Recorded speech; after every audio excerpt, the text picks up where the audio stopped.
Bonjour. En effet, ça fait pas mal de temps que j'ai pas posté de grosses vidéos. La dernière que j'ai postée est l'une des plus bangers. Enfin bon, c'est banger, faut le dire vite, c'est la seule de ma chaîne YouTube. Cependant, je manquais un peu d'inspiration, mais le nombre de vues de la dernière vidéo m'a poussé à vouloir en produire plus. Je me pose en ce moment à regarder des animés, et surtout des animés qui font partie de mon enfance. One Piece, par exemple, ça constitue une part importante de ma vie et de ma conceptualisation artistique. Ouais, je l'ai dit du premier coup. Je suis plus dans cette phase où je regarde des animés style Dragon Ball Z, Naruto ou encore Inazuma Eleven, dont j'en ferai peut-être une vidéo un jour, parce que je suis pas sûr, mais Inazuma Eleven, bizarrement, c'est un sujet qui est populaire. Il est très populaire en ce moment même, que ce soit sur Twitter ou sur YouTube. En tout cas, je suis dans cette phase de nostalgie où je me remate des animés que j'avais kiffé étant un peu plus petit. Je suis pas non plus un fossile de 34 ans, mais entre la période avant 2010 jusqu'à 2017 et les animés d'aujourd'hui que je regarde, je vois très clairement un cap qui s'est franchi, que ce soit en termes d'animation, ou que ce soit en termes de sujet, ou de la hype qui entoure les animés. Parce qu'on va se mentir, à une époque, on était 3 dans la cour de récré à mater des épisodes de One Piece, et petit à petit, c'est passé de 3 à 40. Et c'est alors que je me suis rappelé que j'avais regardé un animé qui était goldé, mais vraiment goldé celui-là. C'est un des animés qui m'a fait le plus rire avec GTO, pour dire. Vous l'aurez peut-être remarqué, mais cet animé n'est rien d'autre que Belzebub. Qu'est-ce que Belzebub? Je vais le décrire tout de suite. Manga écrit par Ryuhei Tamura, je ne parle pas japonais, venez pas m'attraper ma veste pour l'accent, prépublié le 23 février 2009 dans le célèbre et incontestable Weekly Shonen Jump, magazine qui, au passage, publie tellement de bangers que je pense que sa notoriété fait l'unanimité là-bas, et édité par la classique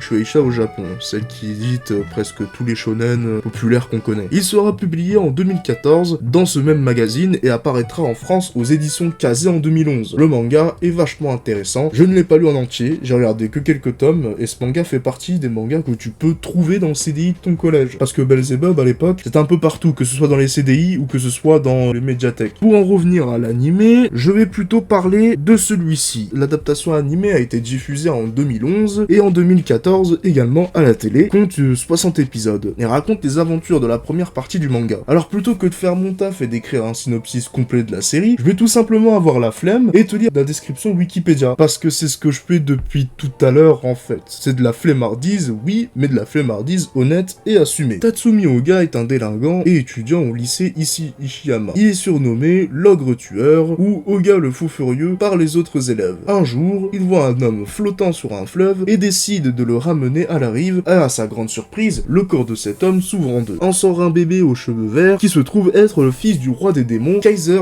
des Emperana Belzebub IV. C'est la version courte. Surnommé Bel. Oga apprend ainsi qu'il a été choisi pour être son parent et doit donc élever le bébé jusqu'à ce que celui-ci soit en âge de détruire l'humanité. C'est la servante et entre guillemets mère du bébé Hildegarde qui, venant à sa rencontre pour tenter de reprendre le bébé, le lui révèle après avoir vu que Babybel ne voulait pas le lâcher. Hilda lui dit qu'il est lié par contrat avec Bel et l'informe qu'il mourra s'ils sont séparés de plus de 15 mètres. Ne voulant pas assumer sa charge paternelle et ses responsabilités, Oga cherche à transmettre Babybel à quelqu'un d'autre. Ce qu'il peut faire si cette personne est plus forte et plus mauvaise que lui. Babybel s'attachait alors à cette personne au lieu d'Oga. Ainsi commence l'histoire de Tatsumi Oga, entre guillemets père du futur roi des démons et réceptacle de ses pouvoirs. Un résumé assez rapide, on a affaire à une racaille, ou plutôt appelée dans le jargon actuel un lacostéenne, qui en se reposant près d'une rivière tombe sur un bébé sorti tout droit des enfers et il doit se le coltiner parce qu'il est attaché à lui. Alors, pourquoi cet animé est-il resté dans ma tête et probablement aussi de celles qui l'ont connu? Je vois certaines mains se lever. Surtout, pourquoi cet animé est aussi drôle? Je vais vous le dire tout de suite en attaquant le premier point. Je voudrais parler du cadre spatio-temporel de l'œuvre et de ses personnages. Tatsumi Oga est le perso principal de l'œuvre et vit dans la ville d'Ishiyama, à l'époque où je considère être notre époque ou quelques années avant, mais ça se décolle vraiment pas trop du 21e siècle quoi. J'aime bien l'atmosphère qui s'y dégage, un peu slice of life avec ses rivières,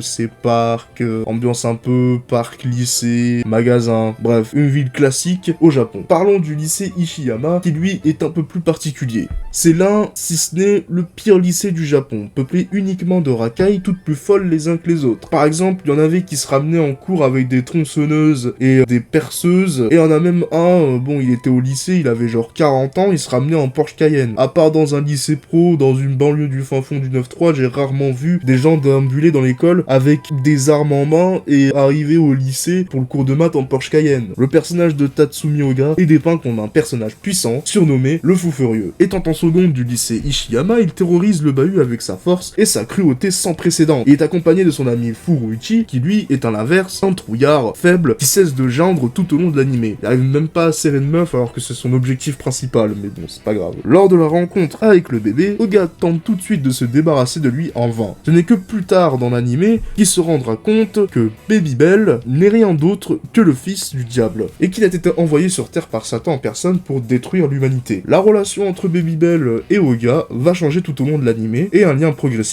va se créer entre les deux personnages, surtout du côté d'Oga, passant de la version pour Babybel jusqu'à développer une complicité pour lui. Ce qu'il y a de bien dans cet animé, c'est que les persos sont tous drôles. Franchement, il n'y a pas un seul perso qui est gâché dans l'animé, qu'il soit masculin ou qu'il soit féminin. En perso féminin, on peut parler de Aoi Kunieda, la leaduse des Red Tail. En gros, les Red Tail dans le manga, c'est un peu un gang de meufs racailles, parce qu'il y a pas mal de mecs et tout, et il y a une histoire un peu traditionnelle du Red Tail, un peu à la manière des skeban japonaises. C'est un genre de racaille féminine qui porte des longues jupes et qui faisait un carton dans le Japon des années 50-70. Les Red Tail, c'est un peu la même chose, et la chef de cette organisation, c'est Kunieda, qui fait partie d'un autre groupe assez important dans l'histoire. On en fait mention assez tôt dans l'animé, et il s'agit du Quadrium Vira TKKH. Et vous allez me dire, mais c'est quoi cette merde? Eh bien, le Quadrium Vira, c'est en gros les boss du lycée. Oga va se frotter à eux, et ça va donner des combats sacrément drôles et riches en adrénaline. Le groupe est composé de 4 personnes: Tojo, Kunieda, Kanzaki et Himekawa. C'est les individus les plus dangereux du lycée. Les combats entre le Quadrium et Oga sont drôles vu le décalage entre la force que nous présente l'animé sur le Quadrium et la réalité. En gros, d'une manière ou d'une autre, Oga arrive tous à les faire flancher. Tous, sauf un seul, celui contre Tojo, le membre le plus puissant et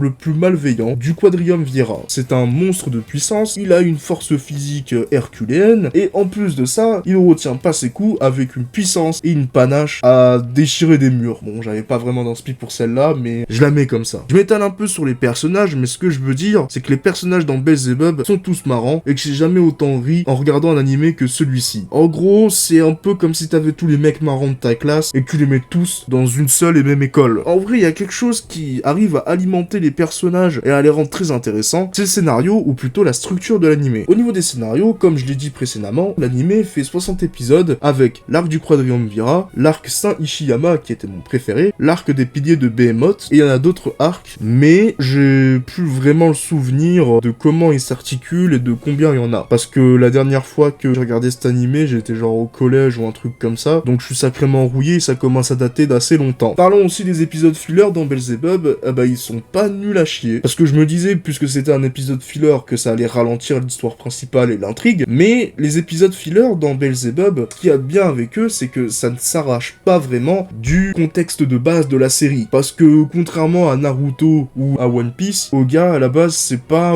un ninja ou un roi des pirates ou un guerrier Saiyan ou quelque chose comme ça. Non, Oga à la base c'est un lycéen banal avec un objectif, bon pas réellement banal, mais un objectif qui ne se détache pas vraiment de notre monde réel. Il voulait juste devenir la plus grande frappe de son lycée et terroriser toute sa classe. C'est totalement contraire à Naruto qui par exemple lui voulait devenir Hokage, ou encore à Luffy qui voulait devenir roi des pirates par exemple. Ce manga est cool car contrairement au shonen habituel, il n'est pas vraiment prise de tête tout en étant what the fuck. Même si l'arc avec des piliers de Behemoth est un peu cafouillé et brouillon selon moi, malgré cela, je vous recommande d'aller le voir car c'est une pépite un peu oubliée du monde de la japanimation. La première fois où j'avais vu cet animé, c'était sur la chaîne de télévision M-Manga qui diffusait presque à la chaîne les épisodes de Belzebub. C'est-à-dire que t'avais un arc le matin, un arc l'après-midi et un arc le soir presque jusqu'à 1h ou 2h du mat. Comment je sais ça? Parce que même à l'époque je dormais pas. C'est normal, j'ai envie de dire, quand t'es passionné, tu dors pas vraiment beaucoup. Fut-il un temps, à l'instar de GTO, Belzebub était un peu cet animé qui faisait kiffer les gens et qui les faisait vraiment rire sans vraiment se prendre trop au sérieux. Est-ce que je lirai le manga un jour? Oui. Peut-être me replonger dans l'histoire? Oui. Pour faire cette vidéo, je me suis inspiré en grande partie des vidéos du chef Otaku avec son menu manga Belzebub et celle de Narobaz, un youtubeur qui vous lit les scans de ce qui se passe après l'animé de façon détaillée. Je vous conseille sa chaîne YouTube, elle est très bien. N'hésitez pas à vous abonner et à laisser un like à la vidéo, et surtout le plus important, commentez pour me dire si vous connaissez cet animé, ou même qu'est-ce qui vous a fait le plus marrer. Je vous dis à la prochaine, et à un de ces quatre.